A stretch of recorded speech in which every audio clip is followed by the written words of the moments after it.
సిద్దిపేట జిల్లా హుస్నాబాద్లో గతంలో కూల్చిన అమరవీరుల స్తూపం స్థలాన్ని ప్రైవేట్ వ్యక్తుల పరం కాకుండా చూడాలని సిపిఐ సీనియర్ నాయకుడు చాడ వెంకటరెడ్డి రాష్ట్ర ప్రభుత్వాన్ని డిమాండ్ చేశారు. స్తూపం స్థలాన్ని జేఏసీ నాయకులతో కలిసి పరిశీలించి మీడియాతో మాట్లాడారు. స్తూపం ప్రాంతంలో ఉన్న 4 ఎకరాలకు పైగా సీలింగ్ భూములను ప్రైవేట్ వ్యక్తుల పరం కాకుండా జేఏసీ నాయకులతో కలిసి పోరాడుతామన్నారు. స్తూపం స్థలాన్ని గతంలో స్థానిక మంత్రి పొన్నం ప్రభాకర్ పరిశీలించి కాపాడుతామని హామీ ఇచ్చారని గుర్తు చేశారు. ఇచ్చిన హామీ మేరకు గత స్మృతులను కాపాడాల్సిన బాధ్యత స్థానిక మంత్రిపై ఉందన్నారు. జేఏసీ నాయకులతో కలిసి సీలింగ్ భూములు ప్రైవేట్ వ్యక్తుల పరం కాకుండా ఆందోళనలు చేపడతామని వెల్లడించారు.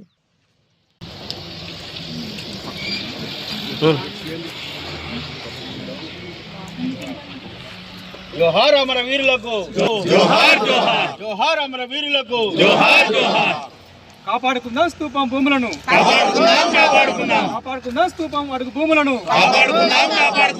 అక్రమ నిర్మాణాలను వెంటనే ఆపివేయాలి, అక్రమ నిర్మాణాలను వెంటనే ఆపివేయాలి, అక్రమ నిర్మాణాలను వెంటనే కూల్చివేయాలి. కాపాడుకుందాం స్తూపం భూములను, కాపాడుకుందాం స్తూపం భూములను, కాపాడుకుందాం. జోహార్. పునర్నిర్మాణం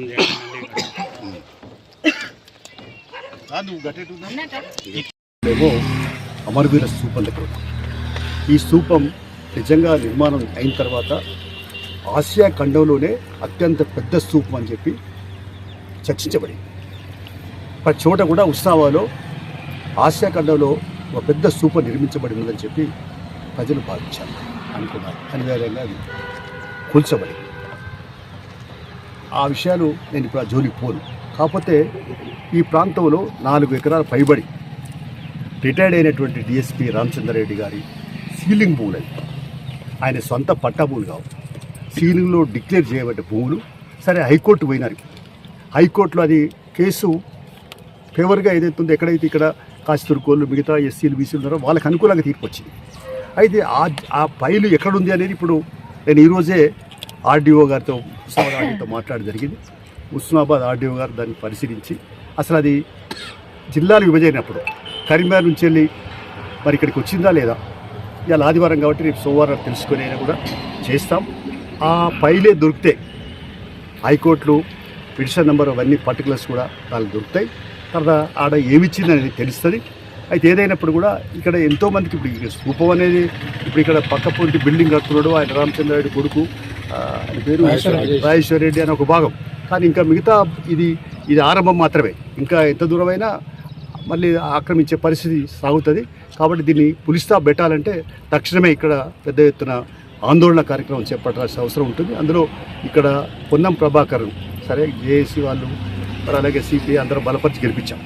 ఇప్పుడు ఆయన బాధ్యత ఉంది. ఆయన ఇక్కడ లక్ష్మారెడ్డి గారు చెప్పినట్టుగా గత మొదటి వర్ధంతి సందర్భంగా ఆయన మాటిచ్చాడు, ఈ ప్రాంతంలో తప్పనిసరిగా మనం దీన్ని కాపాడదాం, ఇది శాశ్వతంగా ఉంచుదామని చెప్పి కూడా ఆయన చెప్పాడు.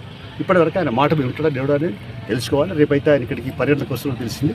కాబట్టి ఇక్కడ మరి తప్పనిసరిగా అన్ని జేఏసీ నాయకులు, పార్టీ నాయకులు కూడా ఇచ్చి ఆయనతో కూడా ఆయన అభిప్రాయం ఏంది ఇప్పుడు ఇట్లా జరుగుతుంది. ఇంకేమైనా ఇవాళ ఇది సీలింగ్ భూములు దీన్ని తేల్చడానికి ప్రభుత్వం వెంటనే తక్షణం కూరుకోవాలి. కలెక్టర్ గారు నిజ నిర్ధారణ కమిటీ సమగ్రమైన విచారణ జరిపించాలి. నేను కూడా ఈ విషయాలను తెలుసుకున్న తర్వాత నేను ఇక్కడ రిప్రజెంటేషన్ తయారు చేసుకొని నేను రేపే వెంటనే రెవెన్యూ మినిస్టర్తో, అవసరం కొన్ని ప్రిన్సిపల్ సెక్రటరీతో వాళ్ళతో కూడా మాట్లాడి కలెక్టర్ కూడా లెటర్ పంపించి నా సిపిఐ పార్టీగా మా ప్రయత్నం మేము చేస్తాం. జేఏసీ చేపట్టబోయేటువంటి ఆందోళనకు మేము సిపిఐ పార్టీ ఇక్కడ అండగా ఉంటుంది. అంతేకాదు ఈ ప్రాంతంలో ఉన్నటువంటి సీలింగ్ భూములు ఇవి ప్రజలకు చెందాలి తప్ప ఎవరో మళ్ళీ గతకాలపు నియంతృత్వంలో ఆలోచించే ఉత్సవాలు చెందితే మాత్రం సహించేది లేదు. ఎంతటికైనా పోరాడడానికి మేము సిపిఐ పార్టీ సిద్ధంగా ఉంటుందని చెప్పి తెలియపరుస్తున్నాం. మంత్రి గారు కూడా స్పందించాలని చెప్పి